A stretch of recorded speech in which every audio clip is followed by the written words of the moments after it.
Late 90s Saturday nights in the outskirts of London, England, from 7 to 10 p.m, aired the Underground Solution show on 1096 FM. It was prime time, and the program had an extremely large and loyal following that tuned in each week to listen to the bizarre mix of ambient tunes, experimental music, and general commentary and banter. On June 13, 1997, a horrible incident occurred at the station, to which there were no witnesses, and the events that took place could only be pieced back together from the show's tape recordings. At 7 p.m, the show began as usual at the conclusion of the ambient zone, with the presenter of that program exiting the station and leaving the host of the Underground Solution, Jarvis Maddox, alone. It was the last time anyone ever saw Jarvis alive. For the next 90 minutes, an eclectic mix of random noises was conveyed across the airwaves. That was until the phone rang, and Jarvis had received his first call of the night. The caller spoke curtly. "You should have received my letter today. Why won't you read it?" Jarvis was confused. What letter? I didn't receive any letter. "Liar," the voice spat back. "Is this how you treat your loyal fans?" Wait a second, Jarvis started. And then the line went dead. He stared at the console for a moment before apologizing to his listeners, and then asked them to stay tuned for the new music ahead, when he heard a crash from the station offices.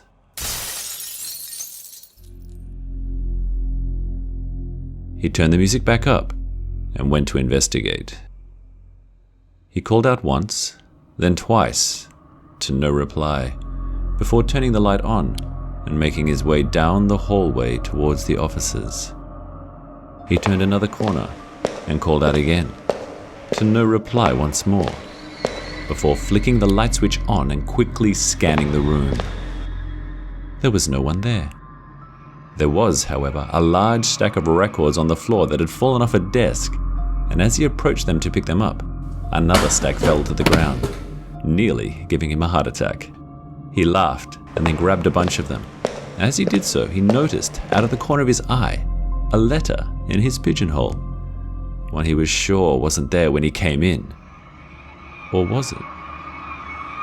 Returning to the desk, just as the song was ending, he faded out the music and flicked the microphone back on.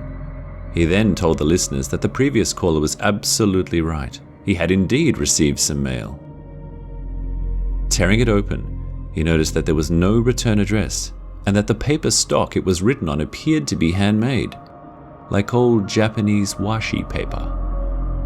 He informed his listeners that it looked like someone had sent him a poem entitled Tomino's Hell. His eyes scanned it, and he quickly realized that this was no ordinary poem. It was horrific. He read the first verse to give his listeners a taste of its tone. The elder sister vomits blood, younger sister's breathing fire, while sweet little Tomino just spits up the jewels. He then stopped and then asked them for a quick poll by calling in if they wanted to hear more. He set a song to play while continuing to read the rest of the poem to himself. It was disgusting, shocking, and pure evil, it seemed. However, something compelled him to go on. As he sat back in his chair, his switchboard rapidly lit up, and he was pulled out of his trance and was convinced his listeners wanted to hear more. He answered a few calls, and each and every one of them begged to hear the poem. All bar one. A lady's voice, almost in tears, pleaded with him not to read it aloud on air. She explained that the poem was based on an old Japanese curse, and that if read out aloud, Jarvis would surely die, and his soul would suffer eternally in hell. Jarvis thought this was hilarious. The lady was now in a panic, and tried desperately to warn him of the horrible repercussions, before he laughed her off and hung up. Jarvis then went on to read the poem in its entirety that night, and what happened next will never fully be explained. Over the next hour, an unprecedented amount of unfortunate events occurred in the city of London. However, it was never confirmed just how many of the victims had been listeners of the show. It was written off as a mere coincidence by the authorities. However, in the months that followed, The general public could not understand how so many people from so many walks of life could fall ill, have horrible accidents, and some even die in such awful ways so quickly.